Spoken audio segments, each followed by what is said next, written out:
Mats Pedersen. Il va avoir besoin de récupérer un petit peu, mais ça va redonner de la vitesse après. Ancien champion du Danemark, c'était en 2017, lors de sa première saison professionnelle chez Trek déjà. Jeune coureur de 23 ans. Maintenant, 5 coureurs en tête. Pedersen, Cosnefroy, Molly, Guérin et Leroux.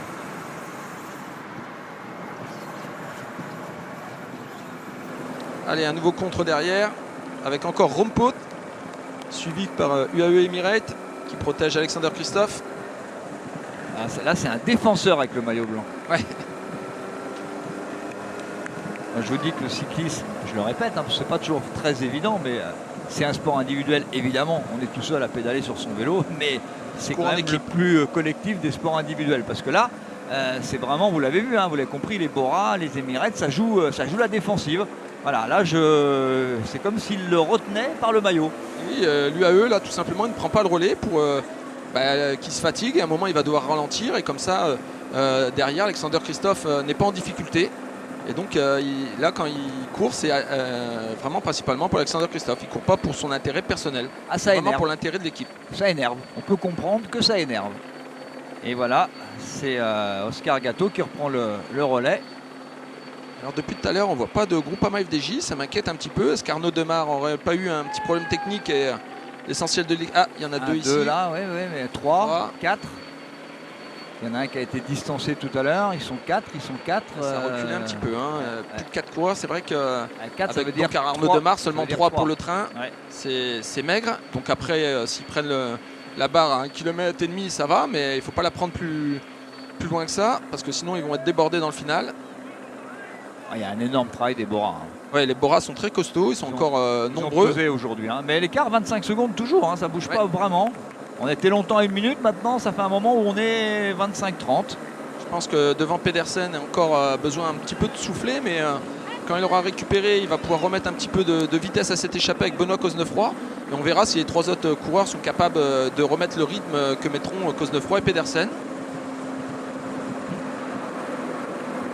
Alors, vous voyez comment il a la défensive, je crois que c'est Oscar Gatto, hein, le coureur de l'équipe Bora. Il a regardé qui c'était, il a jugé, il a vu le maillot, il a regardé le dossard, il s'est dit non, là j'ai pas besoin d'aller le chercher. Mais voilà, il est de nouveau là ici avec son maillot de l'équipe Trek Zekafredo, Mats Pedersen dans ce groupe désormais de 5. Ils sont 5 devant avec Sam Leroux. Il fait un sacré gros boulot hein, aujourd'hui Sam Leroux, éblouissant. Le coureur des Hauts-de-France, le coureur de Montreuil-sur-Mer, là-bas sur un petit peu moins de style, mais tout aussi efficace. Et toujours là, Alexis Guérin. Guérin qui grimace aussi, hein, mais il grimace depuis un long moment. Benoît Cosnefroy, c'est facile. Oh, il commence à tourner un petit peu la tête, Sam Leroux. Et Kenny Molly, tout à l'heure, quand on disait qu'il y avait encore une bonne allure, lui commence à plus rouler. Pioche. Il commence à être dans le rouge. Pioche. Comme quoi, il ne faut pas toujours se fier aux allants. Ah, je crois que c'est Thibaut Ferras là, qui vient d'attaquer pour Natura Forever Roubaix-Lille Métropole. Oui, c'est bien Thibaut Ferras, un de mes anciens coureurs à l'armée de terre. Surtout, vous ne tenez pas le guidon comme ça. Hein. Non, c'est... On ne sait jamais. Et c'est bien parce que ça a dynamité la tête de peloton. Tiens, ça change un petit peu la configuration. Il y a moins de Bora. Arkea Samsic, Vini Fantini. Et derrière, il y aurait Sagan qui veille au grain, qui joue la défensive encore, qui contrôle. Bora qui sont très très costauds, je trouve. Ah bah, ils sont venus avec une équipe sérieuse. Hein. Oui. Bodnar, Gatto, Sagan, Schillinger, Schwartzmann et Selig, ça fait quand même du lourd. Oui. Au propre comme au figuré, hein, parce qu'il y a du gabarit. Il y a du beau bébé. Ouais, Pascal Ackermann, il est là, Arnaud Demar. Tiens, je viens de l'apercevoir. C'est une quelle dame que j'ai vu sur la droite. Bon, Arnaud doit être pas loin, mais déjà, elle a toujours son poisson pilote. On aperçoit Julien Duval pour l'équipe AG2R La Mondiale. André Greipel là sur la gauche pour Arkea Samsic, qui n'a pas réussi un seul sprint cette année, malheureusement pour Arkea Samsic. C'est pour ça qu'on voudrait bien embaucher du côté d'Emmanuel Hubert, qui nous fait un mercato vélo de premier ordre. Et on va embaucher Nasser Bouhanni. tout en ayant réussi à garder oui, Warren Barguil. Ouais, qui est la tête d'affiche, en plus qui est revenu devant de la scène avec son maillot de champion de France. Il a fait un magnifique Tour de France. Donc voilà, je pense qu'il est revenu dans le coup. Il a eu une année un peu difficile l'année dernière, mais maintenant il est revenu le coureur qu'il est. Il a gagné le critérium de Marcolès devant Romain Bardet, qu'il avait battu la veille à Castillon-la-Bataille. Allez, le groupe de 5. Et on maintient 25 secondes. Et chapeau, hein, parce que là, c'est quand même 4 de ces 5-là étaient quand même dans l'échappée du jour. Et ça fait un moment qu'elle est partie. Dur. Regardez, il y a Cosnefroy qui vient de prendre le relais, obligé de reprendre la route Pedersen. Pour les 3 autres, c'est compliqué. Alexis Guérin un peu dans le rouge. Kenny Molly, on l'a vu depuis tout à l'heure. Pedersen, Cosnefroy pour finir la bagarre, ça peut se faire. Je crois qu'on va retrouver ces 2 coureurs bientôt à 2. Ah, 2 coureurs de la Oui, c'est 2 coureurs de la Rompout qui décident d'attaquer ensemble avec un coureur de Aubert Saint-Michel. Pas mal. Allez, ça les démange depuis un petit moment, les Néerlandais. Équipe ambitieuse hein, dans cette équipe néerlandaise dirigée par Jean-Paul Van Poppel autour de Boy Van Poppel qui avait terminé, si mes souvenirs sont bons, 7e l'an dernier ici au Grand Prix de Fourmies. Et malheureusement pour eux, Jure Sagan, toujours là. Oui, mais attention, là il y a une petite cassure. Cassure qui se fait. Alors ça monte un peu, non, ça va pas désorganiser le peloton. Mais enfin bon, c'est un signe que rien n'est définitif. Le coureur d'Arkea Samsic qui va faire la jonction. Ça réagit derrière. Ah, il y a un groupe FDJ aussi qui suit l'accélération du Total Direct Energy avec un top Sport Vlaanderen. Mais bon, voilà, il y a Jure Sagan dans l'échappée. Il ne va pas prendre de relais, ça va désorganiser. Il y a un Groupama aussi qui va désorganiser. Et là, l'écart n'est pas fait. Allez, hop, on essaye d'organiser. Et le peloton est en train de revenir. N'est pas revenu, attention, hein, faut se mettre à 1 mètre près des fois. Vous ne revenez pas. Vous apercevez, vous l'échouillez et adieu. Bon là ça va revenir, hein, ça va pas être le cas. 20 secondes du coup, parce que forcément, hein, comme ça bagarre un peu devant le peloton. Et UAE et Emirates qui vont faire la jonction avec ce groupe de contre. Alors 20 secondes à la bord du dernier tour. Ils sont costauds, hein, les Bora. Ouais. Qu'est-ce qui va partir en compte chez AG2R? Julien Duval peut-être? Non, il ne devrait pas partir hein, vu qu'il y a quand même Benoît. Mais par contre, je pense qu'ils vont faire un peu comme à l'image de Jure Sagan, suivre les attaques et couper derrière si nécessaire en est. Ça casse. Ah, ça y est. Ça casse dans le groupe de 5. On s'y attendait. Sam Leroux en difficulté. Alexis Guérin en difficulté. Il est fort, Cosnefroy. Hein. Ouais, très très fort. Il a fait toute l'échappée devant, toute la course devant. Et il se retrouve à prendre des relais avec Max Pedersen qui est rentré il y a à peine 10 km. Attention, hein, Marc Sarro n'est pas là. S'il gagne le Grand Prix de Fourmies aujourd'hui, on est quand même qu'à 11 km de l'arrivée, un petit peu plus. Il prend la tête de la Coupe de France. Hein. Oui, il n'a que 12 points de retard.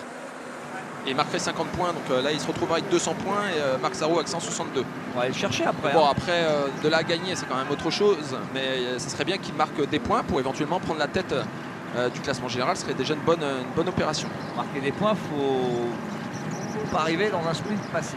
Ouais, non, pas dans un sprint passif. Ou alors s'il se faisait reprendre pendant le sprint, à une petite centaine de mètres et continuer à rouler à bloc, pourquoi pas faire un top 10, il irait chercher quelques points et peut-être prendre la tête. Alors les 2 coureurs qui étaient dans le rouge, Alexis Guérin et Samuel Leroux, ont réussi à recoller aux roues. Mais là, la dernière petite montée elle risque de leur être un peu fatale. Attention quand même, ouais, parce que là on va tourner sur la droite. Alors on va d'abord passer sur la ligne d'arrivée. Là on tourne à droite avec Max Pedersen, le peloton qui arrive lui au bout de la ligne droite. Tout le monde aperçoit tout le monde, ça aussi, hein, les points de repère. Ah, maintenant, Israel Academy Cycling qui commence à remonter en tête de peloton pour Rudy Barbier. Arkea Samsic pour André Greipel. Il fait beaucoup de monde pour rouler derrière les 5. Oui. Il les aperçoit, ils sont juste en haut de la côte là. Ouais. Et ça y est, on voit Kenny Molly qui a craqué, Alexis Guérin qui a craqué et Samuel Leroux qui essaye de garder le contact. De ne pas craquer. Ouais, il craque pas et il va même dépasser Cosnefroy. Cosnefroy qui a craqué. Ouais, ça c'est la Pedersen surprise. qui venait de rentrer, ouais, c'est surprenant. Allez, grand Sam Leroux. Hein. Et Samuel Leroux, dur au mal, qui se bat comme un chien. Et Mats Pedersen, il est fort. Et hop là, attention de ne pas prendre le genou un peu dans de la manque de barrière. lucidité et aller choper la barrière. Et ben c'est fini pour Benoît Cosnefroy. Et c'est André Greipel, comme la semaine dernière au Tour d'Allemagne, qui est nerveux, qui fait n'importe quoi. C'est un sprinter, mais il sort à quelques kilomètres de l'arrivée. On voit le sprinter qui est vraiment pas sûr de lui, qui est pas en confiance. Ah, c'est ça. Ça, c'est vraiment le mauvais choix. Voilà. Le n'importe quoi, c'est le manque de confiance. C'est le cyclisme.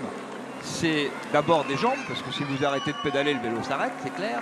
Mais c'est aussi la tête. Il faut la tête. Si vous n'avez pas la tête, les jambes ne vont pas aller, ça ne va pas le faire.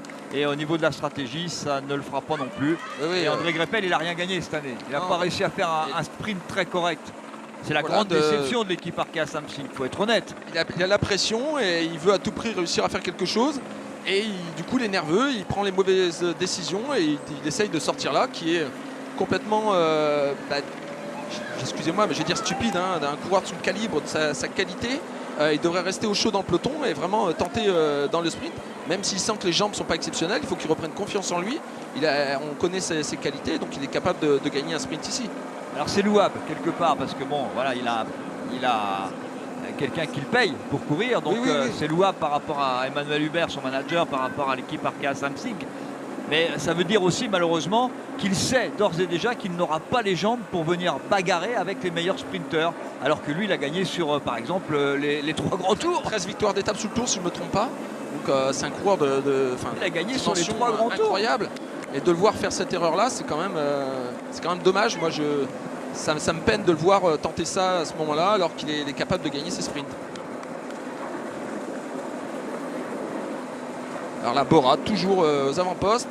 Alors maintenant, Pedersen va se retrouver avec Samuel Leroux avec 12 secondes d'avance. Donc là, pour l'instant, c'est une situation idéale pour la Bora Hansgrohe et les sprinteurs. Le passage sur la ligne, la loupe, magnifique.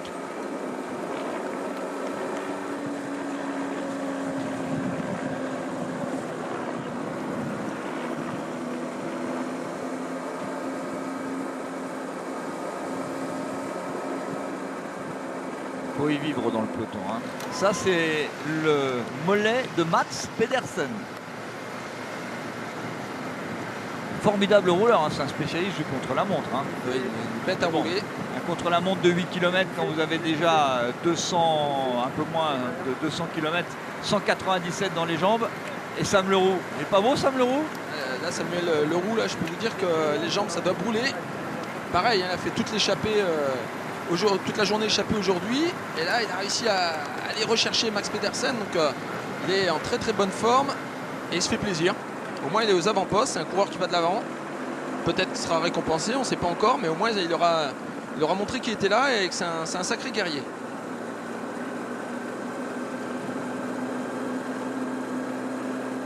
Et on s'emploie dans le peloton, même si on a longtemps géré, jaugé, jugé, joué aussi. Là, je peux vous dire qu'à la vitesse où ils vont, on ne s'amuse pas, on s'organise. Hein, tout le monde veut placer son sprinter.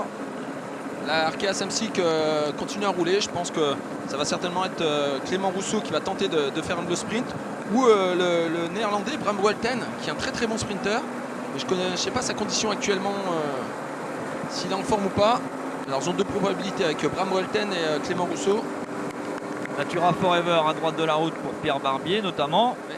Même s'ils ont quelqu'un devant, c'est pas grave. Ouais, c'est pas eux qui mènent, ils remontent tout simplement leur sprinter à eux. Ils ramènent pas le peloton, tant que Sam Leroux est devant, ils vont pas ramener le peloton, mais ils se positionnent parce que bon, on n'est plus qu'à 7 km de l'arrivée quand même. 20 secondes et on suppose qu'ils se fassent reprendre, donc il faut qu'ils soient en position d'emmener leur sprinter.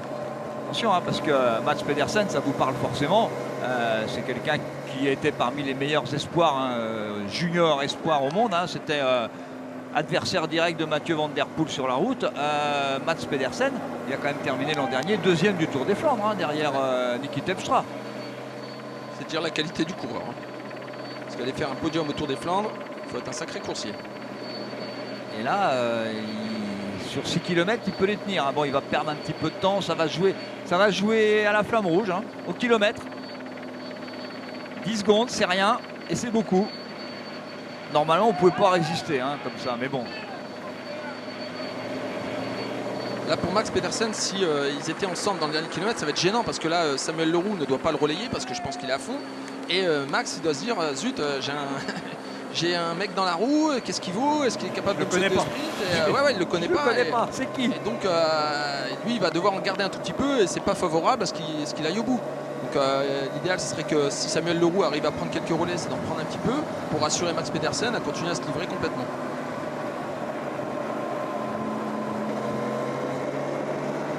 Je pense que ce soir, Samuel Leroux va faire un bon gros dodo. Hein. Il aura bien donné aujourd'hui. On va finir sur un beau soleil.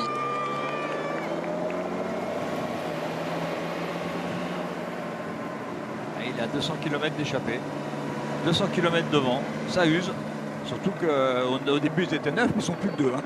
Bon, il prend pas beaucoup de relais, c'est le moins qu'on puisse dire. Seul survivant de l'échappée initiale.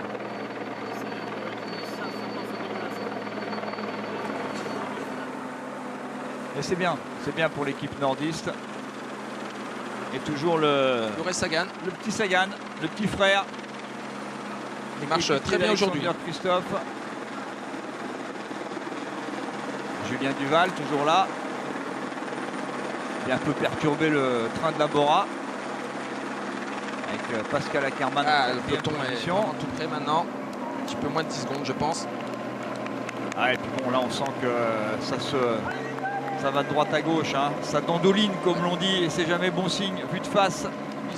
Même Max Pedersen, il commence à en avoir plein les jambes. Max Pedersen qui attaque. Il veut être seul, justement, pour pas avoir ce troublion dans la roue, pour pouvoir se livrer complètement. Bravo à Samuel Leroux. Il aura été le dernier de l'échappée à 9 chapeau du jour. Il aura fait 200 km d'échappée, mais là, bon, voilà. Là, c'est fini, il va s'écarter, ça n'a aucune importance. C'est une course d'un jour.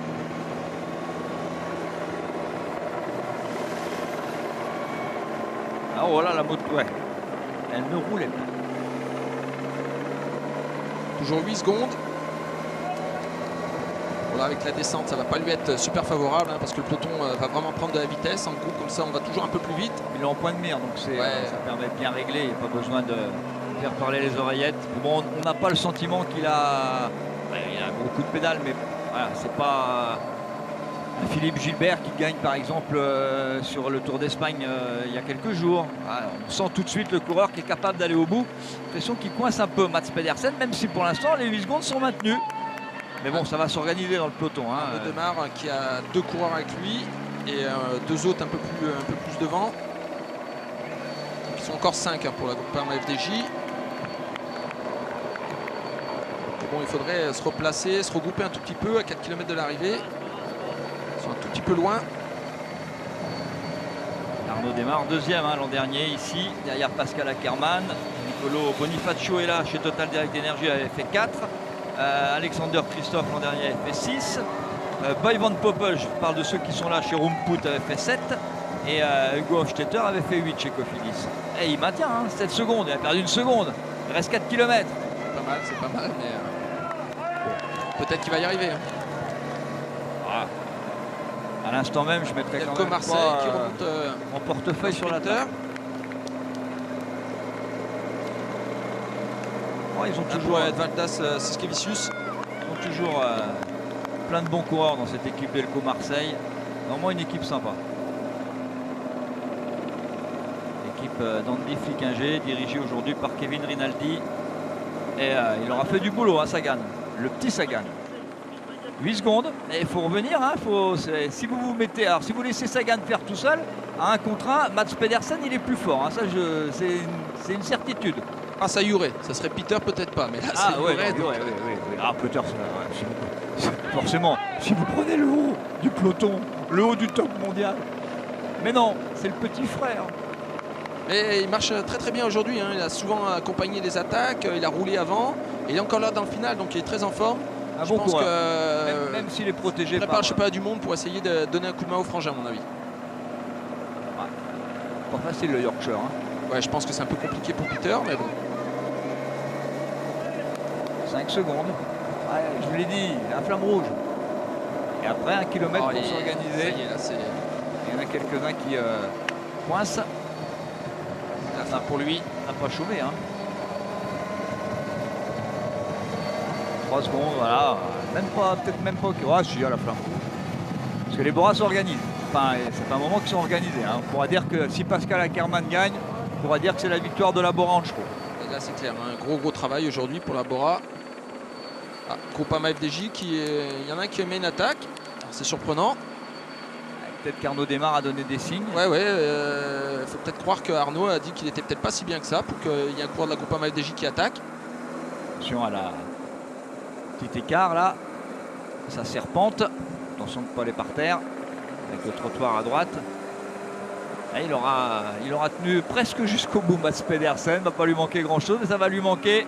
Allez, on s'organise du côté de Rudi Selig pour la Bora. On est organisé complètement avec Michael Schwarzmann derrière lui. Voilà les Bora, c'est parti. Pascal Ackermann en 3e position du côté. Il resserre les pédales, il resserre les chaussures dans la descente, 1,5 km de l'arrivée, très serein. Regardez avec le trou. S'il resserre les cales, c'est avec une clé, hein, ça m'inquiète. Ouais, non, les chaussures avec la molette. Gros travail. Alors, Arnaud Desmar, il y a le Groupama FDJ qui est là, mais je vois pas Arnaud. Ça m'inquiète. Alexander Christophe est là, ils sont pas mal. Emirette. Ah non, Arnaud Desmar n'est pas là. Je crois qu'il n'a pas les jambes aujourd'hui. Jasper Stuyvens, encore un coureur devant lui, à 800 mètres de l'arrivée. Pareil, Nasser Bouhanni, Stuyvens qui décide de prendre la roue d'Ackermann. Ou Hugo Hofstetter peut-être. Non, c'est Nasser Bouhanni avec le 81. Ouais, Nasser il est là dans la roue de son coéquipier, c'est pas mal. Bon, gros travail là mené par Michael Schwarzmann.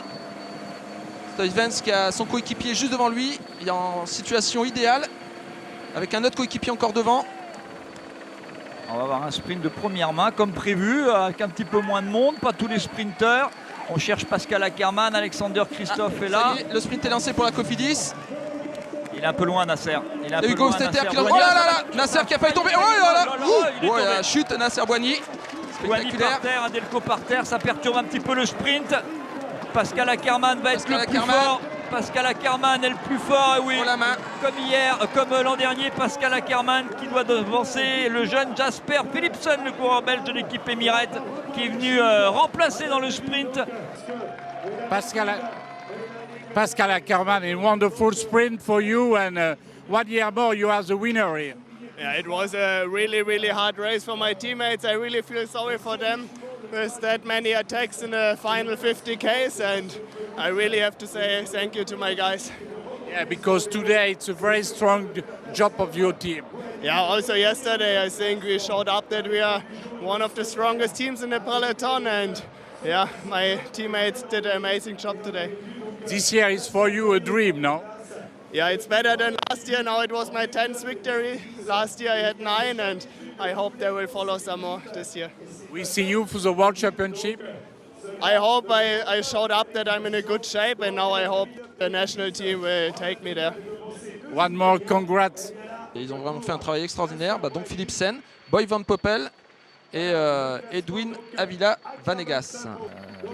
La Coupe de France ne change pas. Alors, les coureurs ne changent pas pour les 3 premières positions. 4e aussi. Marc Sarrault n'était pas là. N'était pas là non plus. Jorigui non plus. Le Kempf non plus. Donc aucun changement pour le classement général individuel.